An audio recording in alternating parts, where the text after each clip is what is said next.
Claudia Sheinbaum exige una disculpa a España por la conquista. Yo también estoy de acuerdo que debe haber un perdón por parte de España. Lo he dicho en varias ocasiones, no es la primera vez que lo digo. Y hay que mantener las relaciones con España y seguir insistiendo en ello, me parece.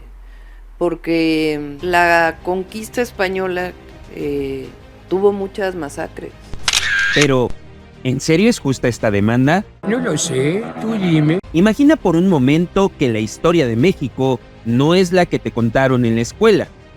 ¿Qué pensarías si te dijera que los verdaderos protagonistas de la conquista no fueron solo los españoles, sino también nuestros propios antepasados indígenas? ¡Por un demonio, lo que faltaba! Y que, más que ser una colonia explotada, Nueva España fue una de las regiones más ricas y privilegiadas del imperio. ¿De verdad debemos exigir disculpas por un pasado que ni siquiera entendemos bien? Quédate y descubre por qué la historia es mucho más compleja de lo que parece y cómo esta narrativa de odio y resentimiento no nos ayuda en nada.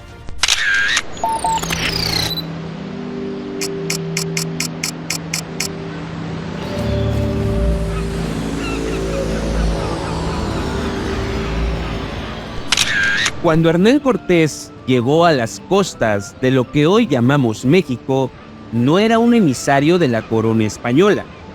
Era un hombre con intereses propios, un aventurero que, igual que otros exploradores de la época, perseguían la fortuna, poder y gloria personal, muchas veces al margen de las instrucciones de la corona.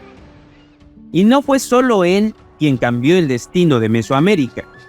Fue una historia de alianzas, traiciones y ambiciones donde los verdaderos actores no fueron únicamente los soldados europeos, sino también tlaxcaltecas, totonacas, purépechas y miles de guerreros indígenas que veían en esta invasión una oportunidad para derribar a sus opresores locales, los mexicas, a los que también se les llama aztecas.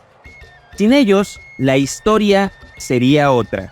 La doctora Guadalupe Jiménez Codinach y otros grandes historiadores han analizado a fondo el contexto de la conquista y la formación de Nueva España.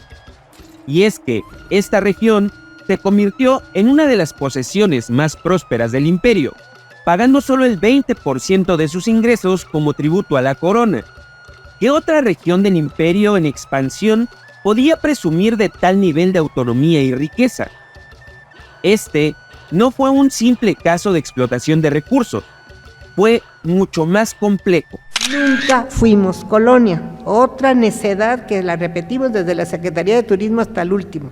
Señores, aquí no fue una colonia. La estructura jurídica de la monarquía española estaba hecha de reinos, virreinatos, capitanías generales y provincias. La idea de colonia es una idea, sobre todo en el momento del siglo XVII en adelante, económica, en donde yo llego a un sitio y voy a explotar todo lo que yo pueda de ese producto, sea la mitad de Santo Domingo francés, y voy a poner caña de azúcar y la gente ahí no va a tener un sistema educativo, ni de salud, ni nada. Voy a sacarle todo el azúcar que pueda y se acabó. Eso no era la Nueva España, por Dios. Aquí había universidad desde 1553-54 que se establece. Aquí teníamos un sistema de salud, un sistema educativo, teníamos un pueblo mestizado, quizá el más mestizado de toda la América española, y que estaba creando literatura, arquitectura, arte, ciencia. Entonces, ¿cómo? ¿Dónde está la colonia aquí? Estamos usando un término que no nos queda, con este pretexto. Es que nos saquearon, nos dejaron sin nada, se llevaron todo. ¿Saben que no es cierto? Ustedes saben que las mineras canadienses ahora se han llevado en estos últimos 3 años más de todo lo que se sacó en tres siglos de virreinato. Entonces, ¿qué? ¿Somos colonia de Canadá? Es que no es cierto. Para entender la conquista, primero debemos de mirar más allá de nuestras fronteras. Europa, a principios del siglo XVI, estaba sumida en un proceso de expansión y guerra constante. Los grandes imperios competían no solo por tierras, sino por influencia religiosa y económica. España, como gran potencia, era un crisol de pueblos, donde convivían castellanos, aragoneses, catalanes, vascos y muchos otros.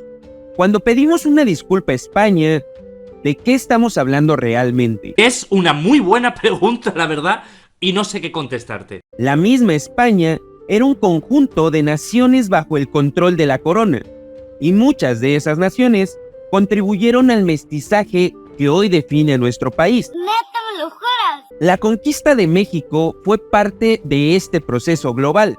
No fue un ataque directo de un solo país contra otro, sino un movimiento dentro de un tablero de ajedrez mucho más grande. Maravillosa jugada. España no solo buscaba expandirse, buscaba nuevas alianzas, asegurar rutas comerciales y, como todas las potencias de la época, establecer su hegemonía en un mundo que estaba cambiando rápidamente.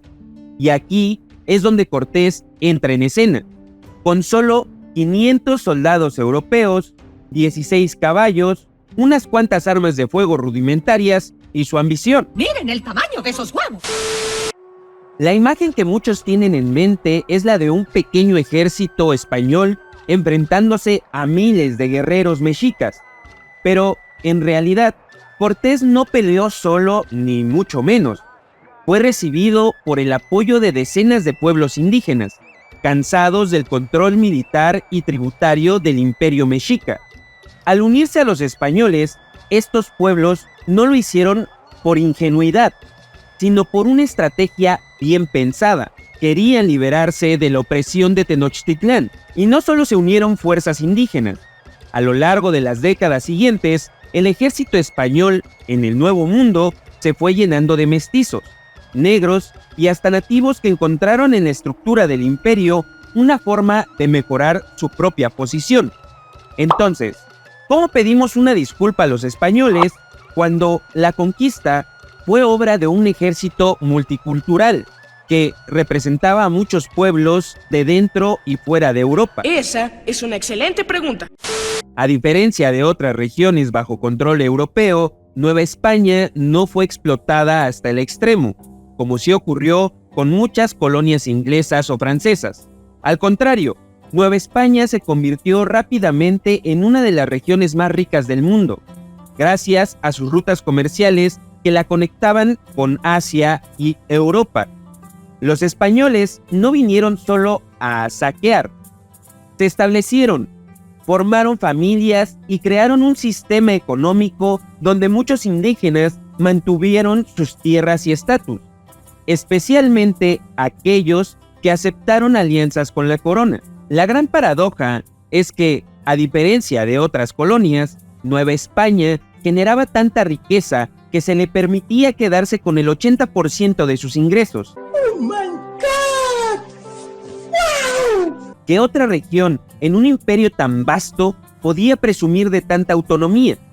Entonces, cuando hablamos de pedir disculpas, ¿estamos hablando de una conquista violenta o de un proceso de integración que, aunque con muchas sombras, también trajo prosperidad?